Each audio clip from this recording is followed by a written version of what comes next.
श्री शिवाय नमस्तुभ्यम। हर हर महादेव।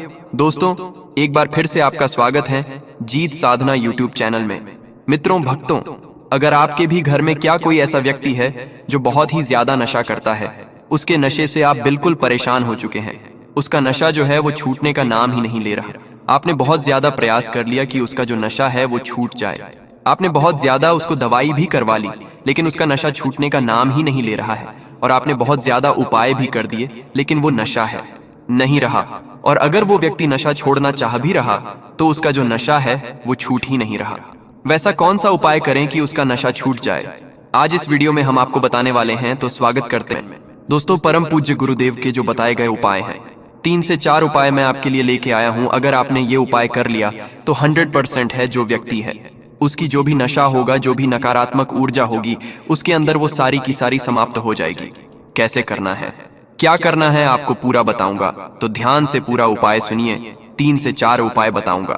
पूज्य गुरुदेव की कथा में जितने भी भक्तगण आते हैं और जितने पूज्य गुरुदेव को कथा आती है, जो उनके पत्र आते हैं, पत्रों में बहुत सारे लोग जो माताएं बहनें हैं वो लिख के भेजते हैं कि हमने ये उपाय किया और हमारे पति भाई भतीजा कोई भी है जो कि नशा करता है, उसका नशा बिल्कुल जड़ से समाप्त हो गया है। तो अगर आपके भी घर में कोई ऐसा व्यक्ति है जो नशा करता है, तो कौन सा उपाय करें कि उसका नशा है जल्द से जल्द छूट जाए। आज की वीडियो के माध्यम से हम आपको बताएंगे, पूज्य गुरुदेव की ही कथा सुन के और बहुत अच्छे समझ के आपको बताने का प्रयास करूंगा।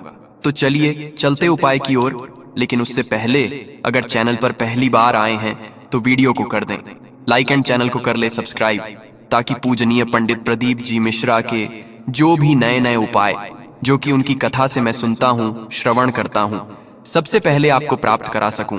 तो देखिए, सबसे पहले आपको करना क्या है, जो मैं आपको उपाय बताने वाला हूँ औषधि के रूप में। अगर आपका पति, आपका भाई, आपका बच्चा कोई भी है जो कि नशा करता है, आपको करना क्या है, 1 लोटा जल लेना है और एक बेल पथरी लेनी है और पहुंच जाना है। कहाँ आपको पहुंच जाना है? शिव मंदिर। देखिए, इसके मैं 2 उपाय बताऊंगा, बेलपत्र और लोट के एक नहीं, मैं आपको 2 उपाय बताने वाला हूं। तो दोनों उपाय आपको ध्यान से सुनना है। इसके बाद के उपाय मैं आपको बताऊंगा। आपको क्या करना है, आपको लेना है 1 लोटा जल और एक बेलपत्र। अब देखिए, जो आप 1 लोटा जल लेके जाएंगे उसमें आपको ध्यान रखना है कि जो जल है वो आपके घर का होना चाहिए। बहुत सारे लोग गलती क्या करते हैं कि जल मंदिर परिसर का ले लेते हैं। तो आपको मंदिर का जल नहीं लेना, आपको अपने घर का जल देना है। इस चीज का आपको ध्यान रखना है, ठीक। तो आपको तांबे के लोटे में लेके जाना है। ये आपको स्टील का लोटा यूज नहीं करना। तांबे के लोटे में आपको लेके कहाँ पहुंच जाना है, आपको पहुंच जाना है लेके शिव मंदिर। शिव मंदिर पहुंच गए, उसके अलावा जो आप बेलपत्र ले रहे हैं, तो बेलपत्र जब लेंगे तो भी आपको ध्यान रखना है कि बेलपत्र का जो है कहीं से भी कटा फटा नहीं होना चाहिए, खंडित नहीं होना चाहिए। इस चीज का भी आपको ध्यान रखना है। बहुत सारे लोग एक चीज और गलती करते हैं, क्या कि जो बेलपत्र लेते हैं वो केवल 1 पत्ती का बेलपत्र मान लेते हैं। लेकिन आपको भी पता है, पूज्य गुरुदेव भी अपनी सब कथा में बताते हैं कि बेलपत्र वो 3 पत्तों वाली को ही माना जाता है। बेलपत्र आपको 1 पत्ती का बेलपत्र नहीं लेना, तो आपको केवल 1 पत्ती जो बेलपत्र है वो एक लेना है, जो 3 पत्ती की होगी, अच्छी हरी होनी चाहिए, साबुत होनी चाहिए, और 1 लोटा जल लेकर पहुंच जाना है। कहाँ आपको पहुंच जाना है? शिव मंदिर। अब देखिए कैसे औषधि बाबा कैसे बनाएंगे। सबसे पहले आपको इसको मैं 2 उपाय आपको बताऊंगा। सबसे पहले आपको क्या करना है, बेलपत्र रखना है सिंगलिंग के ऊपर। सबसे पहले आपको खड़ा कहाँ में, इस चीज का भी आपको ध्यान कर लीजिए।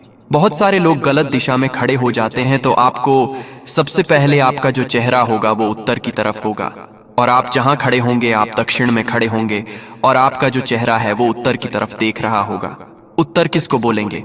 जिधर जलाधारी रहती है, जिस साइड जलाधारी से जल नीचे गिरता है, आपको उधर ही खड़ा होना है, ठीक। उसके बाद आपको क्या करना है, जैसे आप खड़े हो गए, खड़े होने के बाद क्या करना है, आपको पहले बेलपत्र रखना है कहाँ, शिवलिंग के ऊपर, और फिर आपको उसके ऊपर से 1 लोटा जल अर्पित करना है। क्या नाम से लेके पूछ? गुरुदेव बताते हैं कि महादेव का एक बहुत ही सुंदर सा नाम है कुंदकेश्वर। महादेव कौन से महादेव? कुंदकेश्वर। तो आपको कुंदकेश्वर महादेव का आपको क्या करना है, कुंकेश्वर महादेव का नाम लेकर आपको जो जल है वो अर्पित करना है। शिवलिंग पे ध्यान रखिएगा, बेलपत्र होनी चाहिए, बेलपत्र के ऊपर ही आपको जल अर्पित करना है। वो धीरे धीरे धीरे करके नीचे गिरेगा।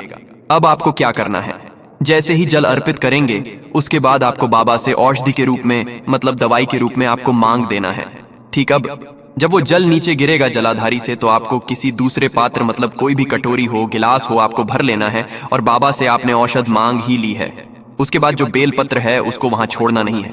जल तो आपने भर लिया, लेकिन जो बेलपत्र है उसको भी आपको उठाना है और ये सब चीजें लेकर आपको घर चले आना है। अब जब भी वो व्यक्ति, जो भी व्यक्ति नशा करता है, जब वो पानी पीने को मांगे, हमको थोड़ा सा पानी दे दो, हमको चाय दे दो, कुछ भी वो मांगे, आपको क्या करना है? एक भूत इसका क्या करना है? केवल और केवल एक भूत इसका मिला देना है। चाय और पानी तो देना है, लेकिन चाय और पानी के 771 बूंद इसका भी मिला देना है। अब क्या होगा? अब वो धीरे धीरे औषधि पूज गुरुदेव कहते हैं कि अगर उस व्यक्ति ने मात्र 2 से 3 महीने तक ये लगातार पी लिया, तो उसका जो नशा है वो छूटेगा ही, बस नहीं, जड़ से खत्म हो जाएगा और जिंदगी भर वो नशकों के हाथ भी नहीं लगाएगा। तो ये जलता था। अब जो आप बेलपत्री ले गए, उससे आपको क्या करना है?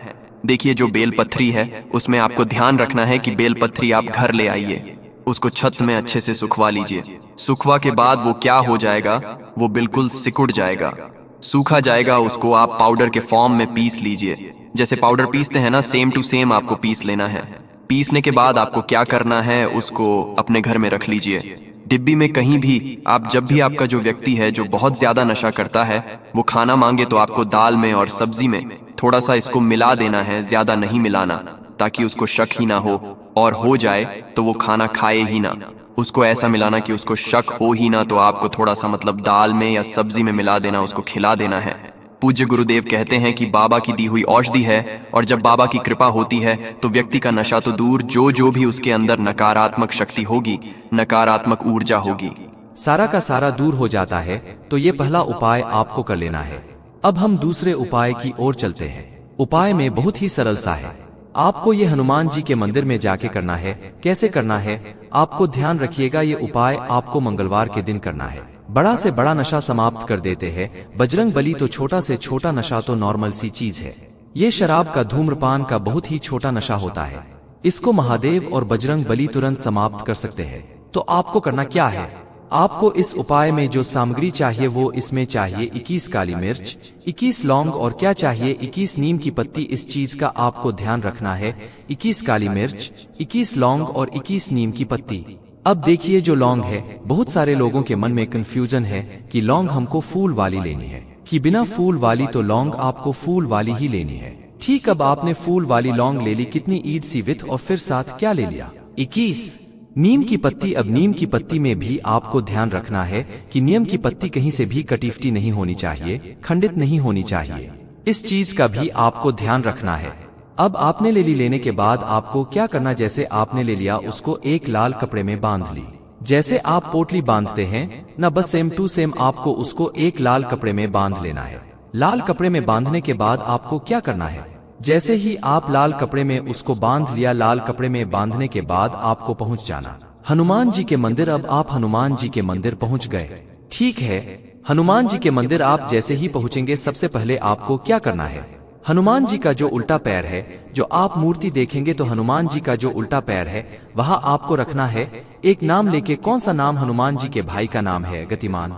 तो आपको गतिमान का नाम लेकर वो वहां रख देना है, और अपनी जो भी मनोकामना होगी, जो भी अर्जी लेकर आप गए हैं, हनुमान जी से बोल देना है। एक चीज, और ये मंगलवार के दिन आप कभी भी कर सकते हैं। सुबह से लेकर शाम तक कोई ये नहीं है कि सुबह ही करना है, शाम को कभी कर देना है। तो आपको क्या कर? गतिमान का नाम लेकर आपको रख देना है। उसके बाद मनोकामना मांगना है। उसके बाद वो पोटली उठाना है और अब लेकर घर चले आना है। घर आने बाद अपने घर को अपने कहीं भी ऊपर उसे बांध देना है। पूज्य गुरुदेव कहते हैं, बांध दिए हैं तो साक्षात हनुमान आ जाते हैं। तो दोस्तों, आपको ये वीडियो कैसा लगा हमें कमेंट में जरूर बताएं। इस वीडियो को लाइक करें, अपने दोस्तों के साथ शेयर करें और हमें सब्सक्राइब करना ना भूलें। मिलते हैं नेक्स्ट वीडियो में। धन्यवाद।